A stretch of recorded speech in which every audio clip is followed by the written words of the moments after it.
पंचायती राज दिवस के मौके पर जिस तरह के वादे, जिस तरह के दावे और जो योजनाओं का ऐलान हुआ है, उस पर और ज्यादा इंसाइट लेते हैं। हमारे साथ अखिल भारतीय पंचायत परिषद के राष्ट्रीय अध्यक्ष सत्येंद्र सिंह जी जुड़ गए हैं। सत्येंद्र जी, स्वागत है आपका किसान बुलेटिन में। पंचायती राज दिवस है, उसकी बधाई। और सबसे पहले आपसे ये पूछना चाहेंगे कि इस मौके पर जो प्रधानमंत्री नरेंद्र मोदी ने 2 योजनाओं की शुरुआत की है, एक ई ग्राम स्वराज पोर्टल और ड्रोन आधारित स्वामित्व योजना, आपको क्या लगता है कि इन दोनों योजनाओं की कितनी दरकार थी? आज प्रधानमंत्री जी ने जो ई ग्राम स्वराज और स्वामित्व 2 योजनाएं जो शुरू की हैं बटन दबाकर, ये अपने आप में भारत सरकार पंचायती राज संस्थाओं को किस रूप में लेती है वो अपने में स्पष्ट प्रमाण है। ये रिमोट कंट्रोल और रिमोट ऑपरेटेड माइंडसेट से भारत के पंचायतों को आत्मनिर्भर नहीं बनाया जा सकता है। ये भारत सरकार की पंचायतों के लिए सोच को कैसी सोच है और इस सोच को बिना बदले हम भारत के गाँवों को आत्मनिर्भर नहीं बना सकते हैं। क्या भारत के पंचायतों ने ऐसी कोई मांग की थी? क्या भारत के पंचायतों की तरफ से ऐसी कोई मांग आई थी? क्या उनकी ये ज़रूरत थी? भारत सरकार ने अपनी ज़रूरत के हिसाब से इसको इन दोनों योजनाओं को बनाया है और चलाया है। यही फासला और फर्क और यही काम करने का तरीका हमको मिटाना है।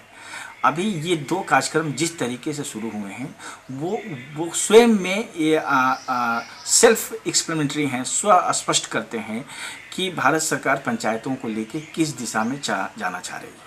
पंचायती राज दिवस पर गांधी जी के वैल्यूज़ पर भी हमने बहुत जोर देते हुए देखा। प्रधानमंत्री मोदी ने बोला कि ऐसी कोई भी योजना जो अंतिम छोर पर खड़े व्यक्ति को सबल बनाए, उसका ध्यान रखना है। साथ ही गांव में आत्मा बसती है, ये कहा गया। और सबसे बड़ा सबक कि इस कोरोना के समय में कि गांव आत्मनिर्भर बने, शायद इसी विजन के हिसाब से पंचायती राज का गठन हुआ था। डिफरेंट 3 टियर्स बने थे। क्या उस विजन के साथ जो हम चले थे, क्या उसके हिसाब से काम हुआ है? कोई व्यक्ति या कोई भी संस्था आत्मनिर्भर कब बनती है? जब आप किसी को दायित्व देंगे, जब किसी को आप जिम्मेदार मानेंगे, तो ही वो धीरे धीरे आत्मनिर्भर बनेगी। भारत में विकास तब भी हो रहा था जब भारत की संसद ब्रिटिश पार्लियामेंट थी, वहाँ भी तब भी भारत में विकास हो रहा था। विकास आत्मनिर्भर बनने का और अपने निर्णयों में भागीदार होने का कोई पहलू नहीं है। गलती करने का अधिकार, खुद अपना निर्णय अपने लेने का अधिकार ही किसी को आत्मनिर्भर बनाता है। अभी भारत की सरकारें ब्रिटिश सरकारों के तरह से व्यवहार कर रही हैं कि भारत के गांवों को विकास दे रहे हैं, पैसा दे रहे हैं, फंड दे रहे हैं।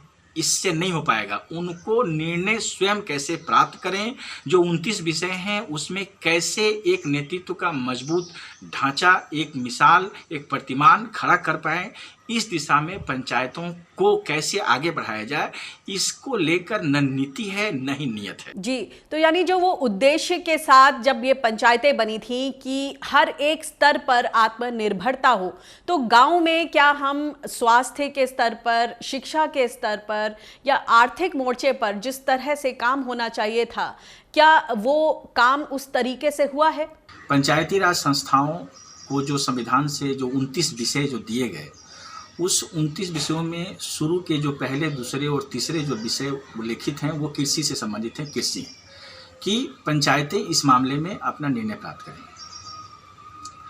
अब मैं आपको यहाँ बताऊं कि भारत सरकार जब तमाम राज्य सरकारों और तमाम संस्थाओं के साथ मिलकर भारत में कृषि को लेकर इतनी बड़ी नीति बना रही है, उसमें कॉरपोरेट से जुड़े हुए कई अधिकारी कर्मचारी तो बुलाए गए, लेकिन पंचायतों से जुड़े हुए किसी व्यक्ति को नहीं बुलाया गया। पंचायती राज संस्थाओं का वहाँ कोई उपस्थिति ही नहीं थी। मतलब उनको उसमें किसी भी प्रकार की भूमिका के लायक समझा ही नहीं गया। अभी इधर के दिनों में राष्ट्रीय शिक्षा नीति बन रही है, उसमें भी पंचायतों की कोई भी भागीदारी है ही नहीं। उसी तरह से भारतीय राष्ट्रीय स्वास्थ्य नीति बनाया गया, उसमें भी पंचायतों की कहीं कोई भागीदारी, निर्णय कैसे लिए जाएं, क्या हो उसमें, कहीं उस कैसे तय किए जाएं, उस नीति में उनका कोई सुझाव, राय, उनका क्या दायित्व होगा, कहीं कोई बात ही नहीं है। तो वैसे में पंचायतों को हम सशक्त कैसे करेंगे? आखिर में हमारे दिमाग में पंचायतों को लेकर चलता क्या है? मतलब हम अभी भारत सरकार ने आज ही प्रधानमंत्री ने कहा और पंचायत राज मंत्री ने कहा कि हम जो फंड दे रहे हैं उसकी मॉनिटरिंग और फंड की ट्रांसपेरेंसी रहेगी। यहाँ फंड की और मॉनिटरिंग ट्रांसपेरेंसी के लिए पंचायतें बनी नहीं है। यदि आप उनको ये समझ रहे हो कि आप कुछ पैसे देंगे वो काम करेंगी, तो वो ना आपके कर्मचारी हैं, ना आपके डिपार्टमेंट हैं, ना आपके लिए वो कोई कॉन्ट्रैक्टर के रूप में वहाँ उपस्थित हैं। पंचायतों को उनको अपने हिसाब से निर्णय लेने के लिए उनके नेतृत्व को विकसित करने की ज़रूरत है।